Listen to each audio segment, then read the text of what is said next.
우리가 며칠째 새벽마다 말씀을 듣는데 오늘은 좀 본론을 이제 또 기도도 해야 되고 하니까 집중해서 좀 나누려고 하는데, 자, 먼저는 왜 신비를 알아야 되느냐. 여기 바울 사도가 참 그러니까 부드럽게 반드시 알아야 된다는 걸 강조하고 있죠.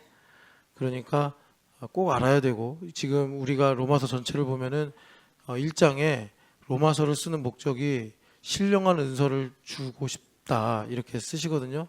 그 신령한 은사가 그러니까 직역을 하면은 스피리추얼 기프트 이렇게 보시면 돼요. 그러니까 영적인 하나님의 선물을 주기 원하는데, 그게 뭐냐면 25절의 신비입니다. 근데 너무 신비롭게 번역을 해서 사람들이 좀 선입견을 갖고 말씀을 보기가 쉬운데, 골로새서에 보면은 예수님을 비밀이라고 말합니다. 같은 말이라고 여러분들이 이해하시면 돼요. 신비나 골로새서 1장의 비밀이나 같은 말이에요. 그러니까 이 신비가 뭐겠어요? 그리스도시죠. 그러니까 너희가 이 그리스도를 알기를 원한다. 그러니까 바울 사도가 주고 싶어 했던 신령한 영적인 선물은 뭐예요? 그리스도를 주고 싶은 거예요. 근데 그게 이제 여러분, 그리스도는 만유이시고 만유 가운데 계시니까 우리가 그리스도를 그냥 한 사람으로만 보아서 안 되고, 이제 그분의 서사도 있고 또 그분의 뭐라 그럴까 충만함도 있고. 그러니까 지금 여기서 말하는 그리스도는 어떤 것이냐면, 이제 예수님을 것이라고 말해서 좀 죄송스럽고 조심스러운데, 그러니까 바울 사도가 이제 9장에 자기 이야기를 하면서 자기는 이런 말을 하죠. 저주를 받아서 그리스도께 끊어질지라도 우리 민족이 구원받기로 한다. 그러니까 그렇게 민족을 사랑하는 사람이에요. 우리가 예수님을 믿으면 민족을 사랑해요. 예수님을 믿으면 가족을 사랑해요. 그러니까 예수님을 믿으면 하나님 지으신 모든 것들을 순리대로 사랑하고 산다고. 그런데 우리가 이제 예수님을 잘못 믿으면 교회를 비방하고 내가 대한민국에 태어난 걸 원망스럽다고 하고, 그러니까 뭔가 이 사람은 지금 복음에 있어서 오류가 생긴 거예요. 고쳐야죠. 여하튼 간에 예수님 믿으면 내가 다니는 직장을 사랑해요. 요즘 풍조에는 직장을 사랑한다는 말이 되게 낯설은데, 하여튼 간에 그렇게 하나님께서 우리를 대하시듯 세상을 대한다라는 것입니다. 그런데 바울 사도가 하고 있는 일은 이방인을 섬기는 일이잖아요. 자기를 이방인의 사도다 이렇게 말하잖아요. 그러니까 이게 반대네. 유대인을 사랑하면 베드로처럼 유대인들 전도하고 다녀야 되는데, 유대인들을 누구보다 사랑하는 것처럼 말하면서 자기는 이방인의 이 사도로 살고 있어요. 이제 그 이유, 내가 왜 이렇게 사는가, 이걸 이제 겉으로는 드러나지 않으니까 신비라고 하면서 너희도 이걸 알기 원한다. 자, 이걸 왜 알아야 되냐 우리가, 이겁니다. 그러니까 우리가 지난 주일날 그러니까 뉴 셀프, 그래서 새로운 자아에 관한 말씀을 들었어요. 새로운 자아는 뭐냐? 에베소서 2장 10절을 보니까 하나님께서 만드신 바라. 그 하나님께서 만드신 바라는 그 단어에 들어가 있는 의미가 뭐라고요? 나에게는 지극히 크신, 지극히 풍성한 하나님의 은혜가 있다. 이겁니다. 내가 가난하게 태어났든 내가 지금 몸이 아프든 내가 참 인생이 힘들고 어려운 순간이든 간에 하나님께서 나를 지으셨고, 그러니까 이사야서 43장 기억하시면 돼요. 너는 내 것이라, 내가 너를 창조하였고 내가 너를 구속하였고 내가 너를 지명하여 불렀나니, 그겁니다. 하나님의 풍성한 은혜가 있는 거예요. 그러니까 하나님의 풍성한 은혜가 있으니까 하나님께서 만드신 바 된 인생을 사는 사람은 돌아보면 뭐라 그런다고요? 은혜네. 은혜인 줄 몰랐는데 돌아보니 다 하나님께서 나에게 최상으로 주신 은혜였구나. 나는 그때 참 두려워했고 나는 그때 실패했다고 생각을 했는데, 그리고 또 어떤 거는 필요 없다고 생각했고 어떤 거는 또 참 내가 싫어하고 미워하고 그랬는데, 바울 사도 말씀처럼 돌아보니 하나님의 은혜구나. 이걸 이제 알게 된단 말이에요. 그리고서 이제 두 번째가 뭐냐면, 나의 인생에 이제 그 은혜의 구체적인 내용인데, 하나님께서 창세 전에 나를 위하여, 그러니까 다시 정확하게 말하면 하나님을 위하여, 하나님의 영광을 위하여 나를 향해 세우신 뜻이 있으시구나. 그래서 여기 보면은 29절에 우리가 잘 아는 말씀인데 하나님의 은사와 부르심에는 후회하심이 없느니라. 그러니까 하나님께서는 그렇게 예정하시고 좀 보시다가 우리 인간처럼 야 바꿔 이러시는 분이 아니란 말이에요. 그걸 이제 우리가 한마디로 사랑이라고 하는 거예요. 자, 그래서 하나님께서 나를 향하신 예정하심이 있구나. 이걸 알게 되는 거예요. 그냥 바울 사도가 예수님을 믿기로 하고 이렇게 은혜를 받다가 뭘 알게 됐냐면 내가 이방인의 사도가 된 거는 내가 다메섹 도상에서 예수님 만나고 회심하고 뭐 아나니아 선지자에게 세례받고 이러면서 깨달은 게 아니라 그때부터 시작이 된 게 아니라 이제 바울 사도가 약간 저는 그게 이제 심리학적인 얘기라고 생각하는데 어머니 뱃속에서부터 내가 지음받던 날부터 그 일이 시작이 됐구나. 이렇게 이제 말씀을 하시는 거예요. 여러분 있잖아요. 하루하루를 살면서 그런 순간들을 만나면 진짜 용기가 생기고 희망이 생기고 아이디어가 떠오르고 절망이나 나를 억압하던 그런 모든 뭐라 그럴까 뭐 성경의 표현에 뭐 멍해다 사슬이다 이러잖아요. 자유하게 돼요. 그렇게 미워하던 사람인데 하나님께서 나를 위해 이런 뜻을 예정하셨구나를 깨닫고 보면 고맙네 그 사람. 이렇게 바뀌어요 진짜. 그러니까 우리가 이런 하나님의 은혜를 가만히 있으면 갑자기 뭐 하나님께서 찬송 부르다 나한테 주시겠지 이렇게 생각을 하는데 하지만 찬송 부르는 건 참 귀한 일이죠. 내가 반응을 해야 된다고 반응을. 내가 맨날 그냥 여전히 세상에 있는 거 사랑하고 염려하고 내가 그냥 뭐 원수마귀가 속삭속닥거려가지고 너 지금 힘들지? 너 지금 낙심되지? 그러면 그래. 그 끌려다니면 언제 하냐고요. 언제 하냐고. 그래서 주님께서 우리에게 말씀하신 것이 율법은 다 요한의 때까지요. 이제부터는 하나님 나라가 침노를 당한다 하셨으니까 반응을 해야 된단 말이에요. 자, 하나님의 예정하심을 발견하는 거예요. 저는 이제 우리 교회가 각자 다 다른 이야기, 다른 상황 속에 있지만 그래도 주님께서 이렇게 한 묶음으로 묶어 놓으신 데는 다 뜻과 의미가 있지 않겠습니까? 그러니까 뭐 말하자면 저는 좀 나이가 많고 우리 여기 홍언니 나이 제일 많고 그 다음에 뭐 대충 보면 경섭이 좀 어리고 그러잖아요. 그런데 지금 우리가 공통 분모는 있다. 그게 뭐냐? 하나님의 예정하심을 우리가 구하고 뭐 이제 이 정도. 경섭이 같은 경우 내가 그래서 신촌여학교에 온 거구나. 이제 경섭이도 제법 9년 됐단 말이에요. 이제 거의 10년이네. 우리 교회 11년째니까. 그래서 나를 하나님께서 안성에서 불러서 나를 이렇게 신촌여학교 다니게 하신 거구나. 그 다음 스텝을 그래야지 경섭이도 밟고 홍언니도 마찬가지예요. 그래서 나를 신촌여학교에 부르셔서 그 회사 이름이 제가 머릿속에 잘 암기가 안 돼서 회사 열심히 다니거든요. 홍보팀장? 하여튼 무슨 뭐 하고 있어요. 그래서 내가 이거 하고 있구나. 하여튼 간에 지금 그거 다 알아야 될 때라고 알아야 될 때. 자, 그래가지고 그걸 이제 알면 어떻게 되느냐. 이제 에베소서 2장 10절 하반절인데 뭐냐면 이제 그 가운데서 예정하신 바 선한 일을 내가 행하며 여기 중요하다고 그랬어요. 동사가 약간 복잡하게 번역되는데 행하게 하려 하심이니라. 그러니까 뭐예요? 내 입장에선 하나님께서 행하게 만드시는 거니까 나는 뭐예요? 되는 거예요. 되는 거. 근데 이게 우리 주님께서 리모컨으로 이렇게 컨트롤 하시면서 야 이거 해 저거 해 해가지고 내가 로봇처럼 움직이는 게 아니란 말이에요. 그러니까 이 행하게 하려 하신다. 나를 행하게 만드신다는 것과 내 입장에서는 되는 거네, 되네 하는 것이 이제 딱 하나로 만나려면 우리가 뭐를 통달해야 돼요? 십자가의 도를 통달해야 된다고. 십자가의 도를 통달하는 게 뭐예요? 아까도 찬양했잖아요. 이제는 내가 없고 예수님만 계신다. 그런데 예수님만 계시면 어떻게 돼요? 내가 살아난다고요. 그게 우리 살 길이라고.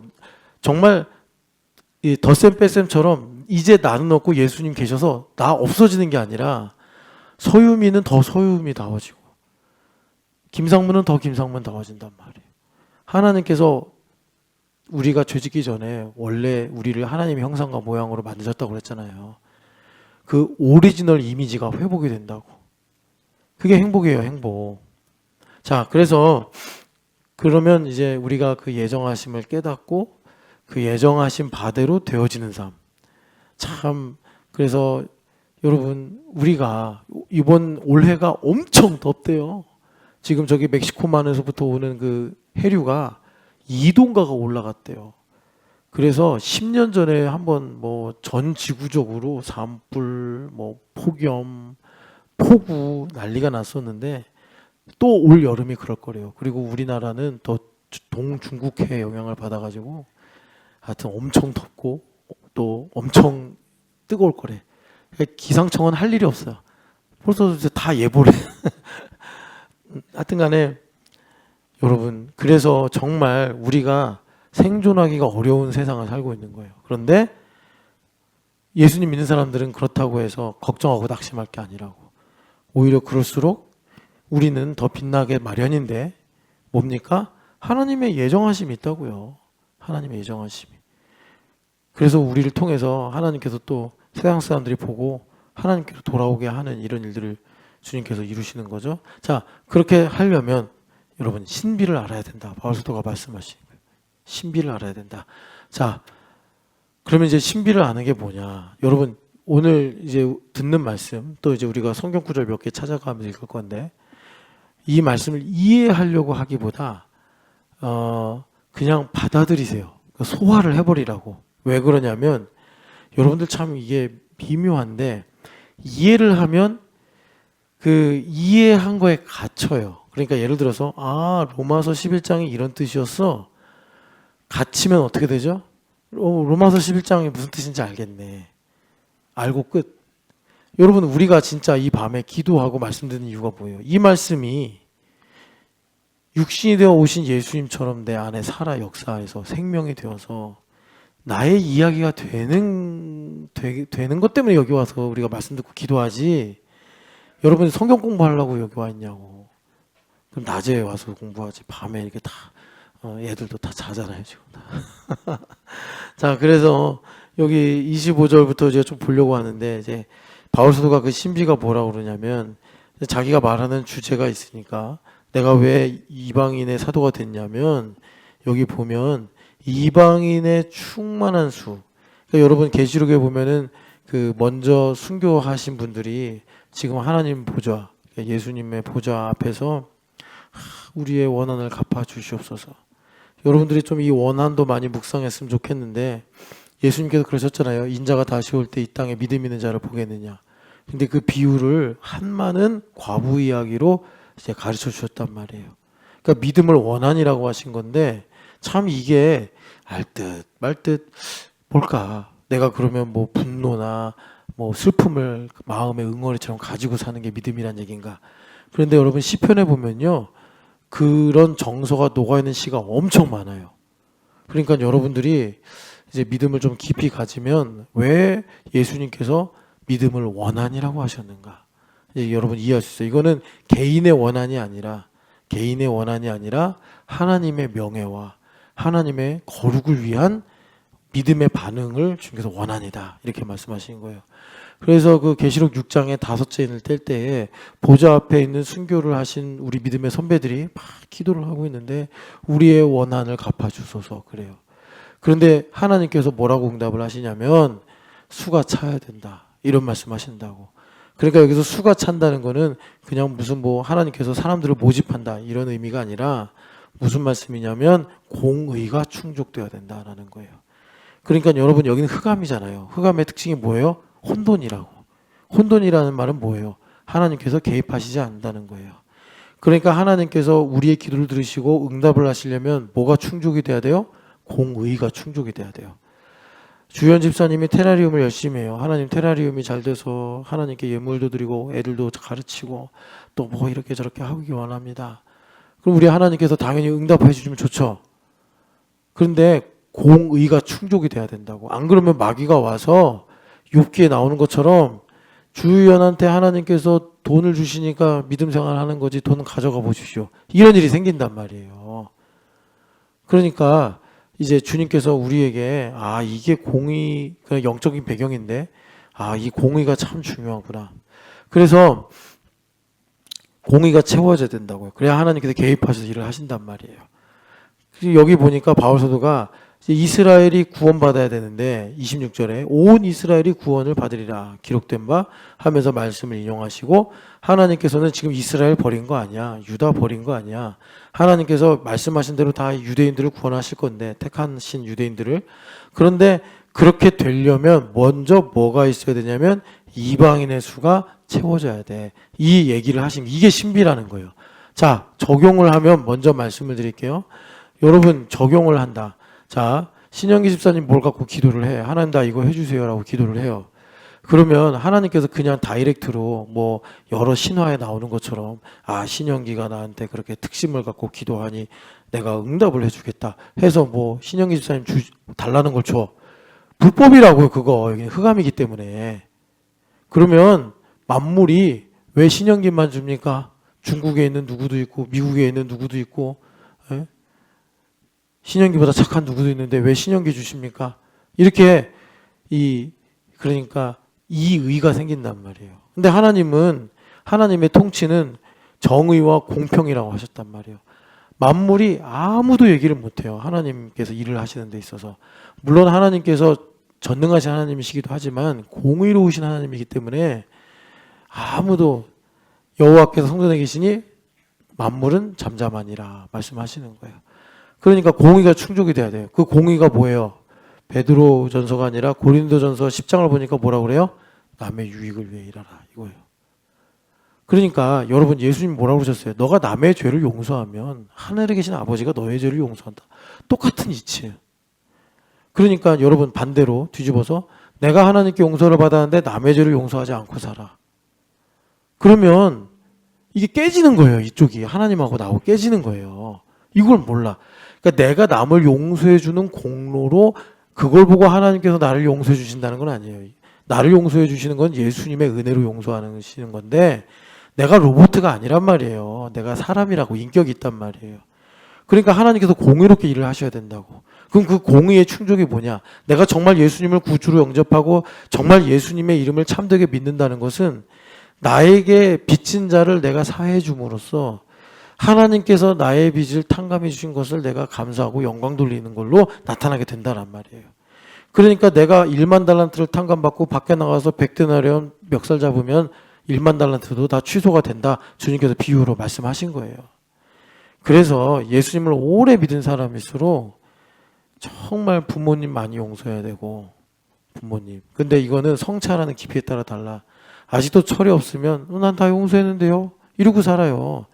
여러분 알잖아요. 효자는 절대로 자기를 효자라고 얘기 못해요. 불효자라고 얘기하지. 그리고 더 나아가서 이제 여기에 부부들도 계신데 정말 남편은 아내를 용서하고 아내는 남편 용서하고 살아야 돼요. 우리 교회 부부들이 이제는 좀 나이가 들어서 이제 10년 차를 넘어가고 있는데, 용호 집사님 몇 년 차예요? 한 7년 차지. 은유가 7살이니까 8년 차. 8년 좀 10년이네. 그러면 이제 성지현 집사님이나 용호 집사님도 오래 살아서, 제법 오래 산 거잖아요. 7, 8년 살았으니까. 그러면 이제 본인들이 그 경험이 누적이 되고 축적이 돼서 이제 일종의 프레임이 있어요. 성지현은 이런 사람이야. 이럴 땐 꼭 이럴 거야. 이런 거. 성지현 집사님도 그런 게 남편에게 있을 거고. 그럼 이게 말투에 묻어나요. 말투에 묻어나. 이걸 내가 알아야지 성령 하나님하고 친밀해져요. 용호 집사님이 그런 선입견이 있어요. 그래서 아내한테 항상 친절하게 말하다가도 어떤 상황이 왔을 때 자기가 하던 식으로 말할 때가 있단 말이에요. 그러면 성령 하나님께서 근심하신다고. 내 안에 계신 성령 하나님께서. 그래서 우리가 정말 깊이 성찰하면서, 이건 내가 스스로 거울 본다고 해서 몰라요. 내 안에 계신 성령 하나님께서 어떤 순간에 나에게 낯설게 하시면서 탁 부드럽게 깨닫게 하신다고. 안 그러면 내가 되게 잘하는 줄 알아요. 내가 되게 잘하고 나는 아무 문제가 없는 줄 안다고. 우리 교회는 말씀을 사실로 이루어지는 걸 믿는 교회잖아요. 말씀이 사실로 이루어지려면 그 말씀이 사실이 되게 만드는 통로가 나란 말이에요. 내가 거룩해져야 돼요. 그런데 그게 여러분, 뭐 하나님은 무한히 거룩하신 분이니까 우리가 그렇게까지는 될 수는 없고, 하나님께서 공의롭다고 할 만큼 거룩해져야 된다고. 그래야지, 무슨 말이냐, 내가 이 땅에서 살아가면서 하는 현실의 일들이 형통케 된단 말이에요. 요셉처럼. 그게 충족이 안 되면 교회는 다니고 구원은 받았는데 세상 사람들하고 똑같이 살아요. 똑같이 산다고. 똑같이 고생하고 똑같이 눈물로 살고 똑같이 외롭고 똑같이 좌절하고, 그래도 하나님께서 선물로 믿음을 주셨기 때문에 구원은 받을지 모르는데, 이제 성경에서 말씀하는 상급이나 또는 하나님께 영광 돌릴 일들은 열매는 적죠. 여러분들 그걸 잘 아시고, 자, 그래서 이런 겁니다. 여기 이방인의 수가 채워져야 돼. 그러니까 유대인들의 입장에서는 이방인이 남이잖아요. 그러니까 이 바울서가 이걸 깨달은 거예요. 주는 것이 받는 것보다 복되다, 이런 말씀도 하셨고, 그러니까 이 이방인들의 수가 채워지면 하나님의 공의가 충족이 돼서, 그래서 하나님께서 이제 아브라함의 혈통에 있는 이 유대인들을, 내 동족을 이제 돌아오게 하시겠구나. 이걸 바울 사도가 알았던 거예요. 이게 신비예요. 그래서 여러분, 우리가 그 찬양하는 가사 중에 이런 거 있잖아요. 예수 하나님의 공의 하잖아요. 그러니까 여러분, 맨날 찬양만 앵무새처럼 부르지 말고 삶에 적용을 해야 된다고. 왜 예수님이 나의 삶의 공의가 되시는가?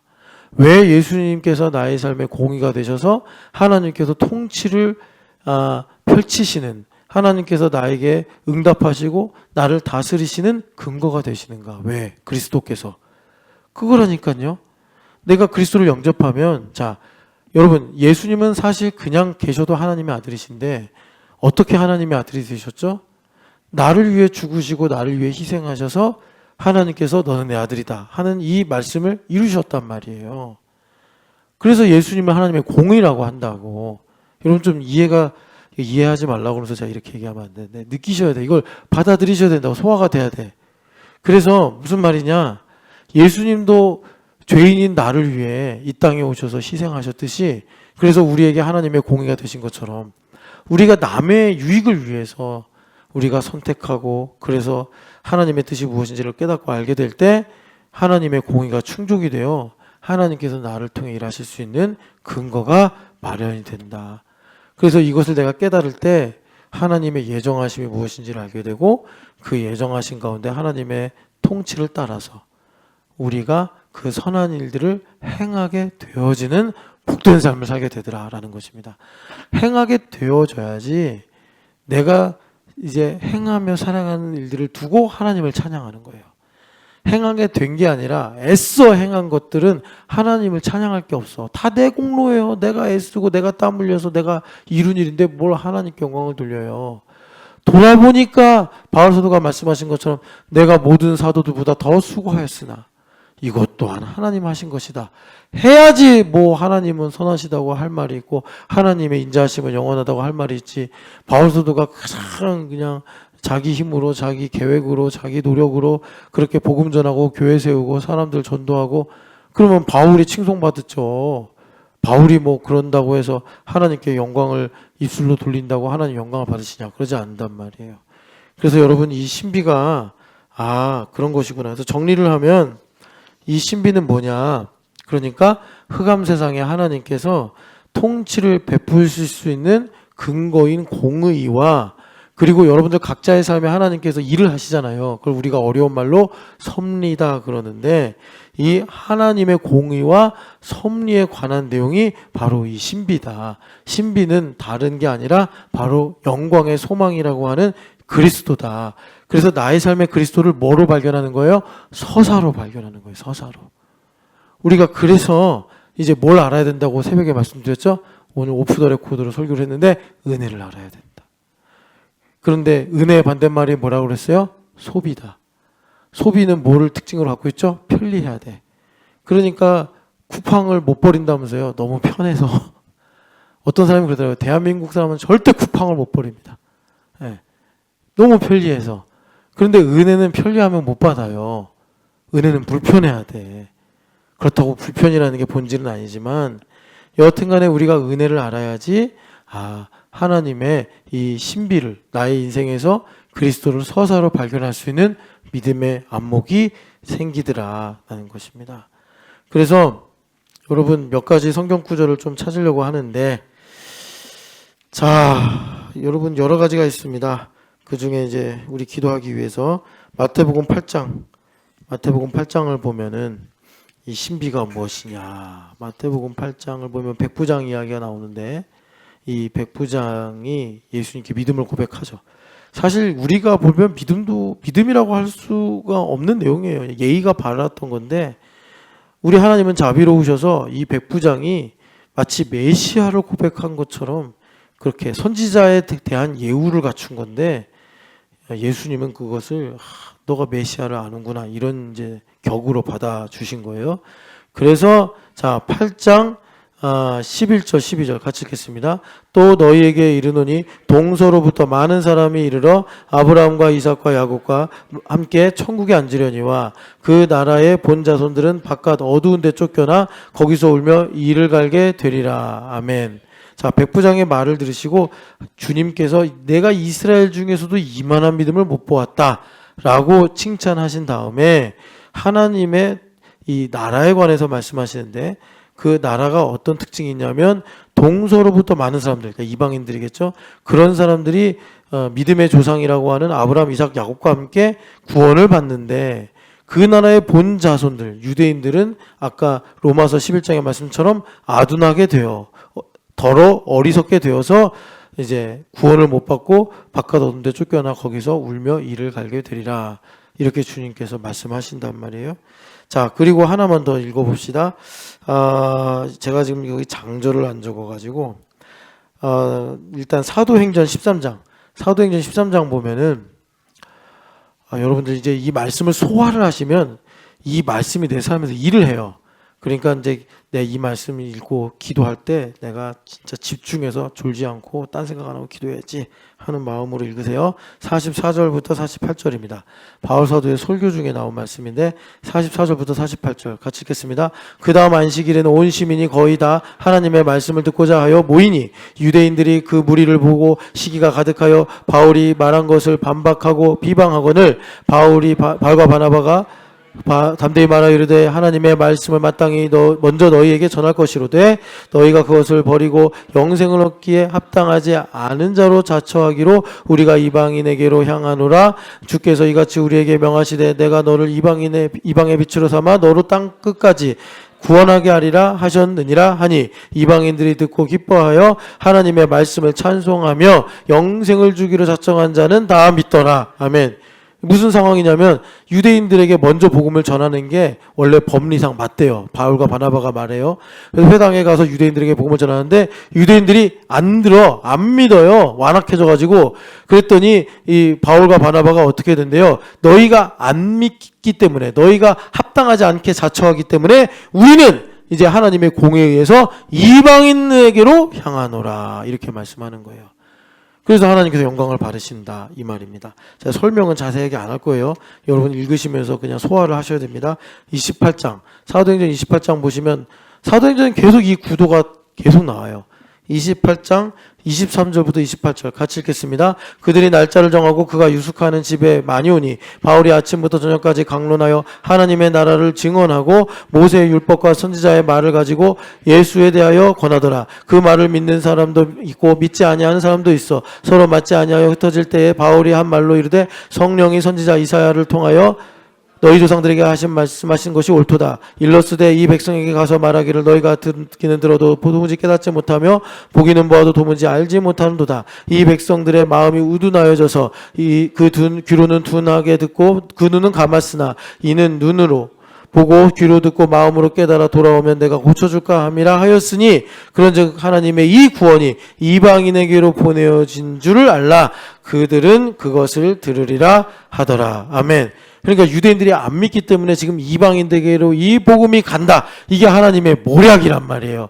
여러분들이 이거를 소화를 하시면 이 공의와 섭리라는 하나님의 통치의 두 축이 나의 삶에 임해서 무슨 말이냐? 나의 삶에 그리스도를 서사로 볼 수 있는 안목이 생긴다라는 것입니다. 여러분 하나만 더 제가 구두로 말씀드릴게요. 수로보니게 여인이 왔어요. 예수님은 제자들을 보내시면서 뭐라고 말씀하셨냐면 사마리아 고을에게도 가지 마라. 유대인들에게만 가라 이렇게 말씀하셨어요. 십자가 달리시기 전이기 때문에. 그런데 수로보니게 사마리아 사람도 아니고 저 이방인 시돈 사람이에요. 그 사람이 와가지고 예수님 내 딸을 좀 고쳐주세요. 그랬더니 예수님께서 먹을 것을 가지고 개들한테 주는 것이 합당하지 않다라는 식으로 외면을 해버리셨어요. 그랬더니 이 여인이 뭐라고 말하느냐, 개도 주인의 상에서 떨어진 부스러기를 먹지 않습니까? 그랬더니 예수님 하신 말씀이 정확하게 워딩이 뭐냐면 네 말이 너를 구원했다 이렇게 말씀해요. 그러니까 그 말이 간절하고 절박해서 구원을 받은 것도 포함이 되겠지만 핵심은 뭐냐면 정말 이방인들이 유대인들이 복음을 듣고 구원받기에 합당치 않았기 때문에 하나님의 말씀이 입에서 나갔으면 반드시 하나님의 영광을 위해 일해야 되잖아요. 그러니까 그 말씀이 이방인들에게 가버리는 거예요. 그래서 어떤 일이 생기는 거죠? 하나님의 큰일, 모든 민족 가운데 흩어진 하나님의 백성들이 구원을 받는 이 놀라운 일들이 그렇게 유대인들의 어리석음 때문에, 유대인들이 똑똑하고 믿음 좋고 하나님을 사랑해서 이방인들이 구원받는 게 아니라 유대인들의 몇 명이, 그러니까 이제 다수기지만 아둔해지고 마음이 강팍해져서 복음을 믿지 않는 일이 오히려 하나님께서 이 땅에 내가 여호와인 줄 알게 하리라 하시는 이 모략의 성취가 돼가지고 이방인들에게 급속도로 복음이 증거되는 하나님의 뜻이 이루어지게 되더라라는 것입니다.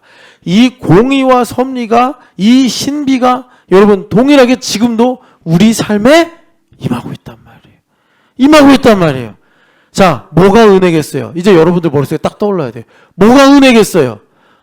여러분들 잠 못 자게 만들고 여러분들을 괴롭게 만든 그 일이 사실은 은혜란 말이에요.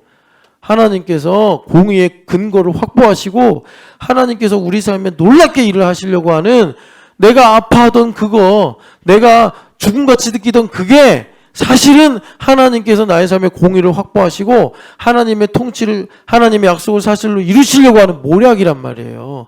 이거를 내가 소화를 해서 내 이야기로 받아들이고 그래서 내 인생 속에서 그 신비인 그리스도를 발견하게 될 때 하나님께서 나의 삶에 이제 그 예정하신 바를 이루시는 그 계획과 또 그런 놀라운 일들이 되더라라는 것입니다.